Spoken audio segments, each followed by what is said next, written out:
अस्सलाम वालेकुम, welcome to Planet 360 business solutions again. आज की वीडियो में हम देखेंगे कि बिजनेस बैंक अकाउंट को डिक्लेयर करना कितना ज़रूरी है और अगर आप ये बैंक अकाउंट डिक्लेयर नहीं करते तो फ्यूचर में आपको क्या कॉन्सिक्वेंसेस फेस करने पड़ सकते हैं। तो आज की वीडियो में हम इसको देखेंगे। वीडियो स्टार्ट करने से पहले आप सब लोगों से गुजारिश है कि यूट्यूब चैनल हमारा सब्सक्राइब कर दें ताकि हम भी मोटिवेटेड रहें आपके लिए वीडियोज लाने के लिए मजीद और आपको आगे फायदा पहुंचा सकें। तो शुरू करते हैं हम अपनी आज की वीडियो। देखें, बिजनेस जो है वो बेसिकली तीन तरह से होते हैं। या तो आप सिंगल सोल ओनर हैं, आप अपना या तो पर्सनल अकाउंट यूज कर रहे हैं बिजनेस ट्रांजेक्शन्स के लिए, या फिर आपने सोल प्रोप्राइटरशिप पे अकाउंट खुलवाया हुआ है। तो इस केस में आप सोल प्रोप्राइटर कहलाएंगे और आपने जो बिजनेस बैंक अकाउंट है वो लाजमी डिक्लेयर करना है अपनी 181 फॉर्म में। फिर इसी तरीके से अगर या तो आप एसोसिएशन ऑफ पर्संस हैं, यानी कि दो या दो से ज्यादा लोगों ने एक एओपी बनाई हुई है, या हम कह सकते हैं कि उन्होंने फर्म बनाई हुई है, तो उन्होंने भी अपनी फर्म का एनटीएन लेने के बाद अपने फॉर्म 181 में उसको शो करना है बैंक अकाउंट को। अगर तो ऑलरेडी 181 फाइल हो चुका है तो फिर ज़ाहिर है उसकी मॉडिफिकेशन फाइल करके आपने उसको डिक्लेयर जो है वो लाजमी करना है। And same goes for the private limited companies, यानी कि कोई भी कंपनी अगर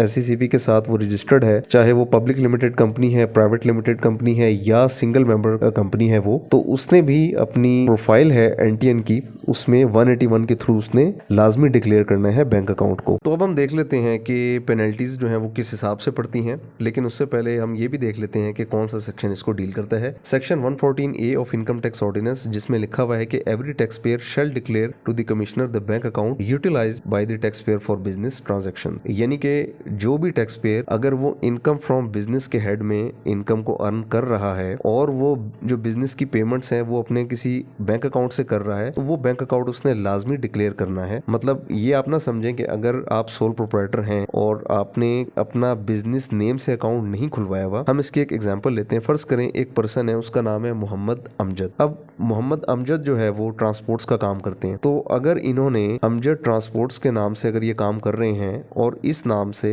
यानी कि अमजद ट्रांसपोर्ट्स के नाम से इन्होंने बैंक अकाउंट नहीं खुलवाया हुआ, तो इसका मतलब ये नहीं है कि इनके ऊपर लायबिलिटी नहीं आती कि वो अपना अकाउंट डिक्लेयर करें। अगर उन्होंने अपना बिजनेस नाम से अकाउंट नहीं खुलवाया हुआ और वो अपने पर्सनल अकाउंट से यानी कि मोहम्मद अमजद के नाम से वो जो ट्रांजैक्शंस हैं वो बैंक से कर रहे हैं अपने बिजनेस के लिए, तो फिर वो पर्सनल अकाउंट वो इसमें डिक्लेयर करेंगे, क्योंकि यहाँ पे क्लियरली लिखा हुआ है कि अगर आप बिजनेस ट्रांजैक्शंस के लिए इस्तेमाल कर रहे हैं तो आपने इसको डिक्लेयर करना है। उसके बाद ये भी है कि business bank account shall be declare through original और मॉडिफाइड रजिस्ट्रेशन फॉर्म, यानी सबसेक्शन 2 अगर आप यहाँ पे देखें वो ये है कि 181 का जो फॉर्म है वो आप उसकी मॉडिफिकेशन फाइल करेंगे अगर आपने पहले से रजिस्टर हो चुके हैं, और फिर उस मॉडिफिकेशन के अंदर जो है आप बैंक अकाउंट को फाइल करेंगे। ये भी हम इस वीडियो के आखिर में चल के आगे देखेंगे। तो अब हम देख लेते हैं पेनल्टी।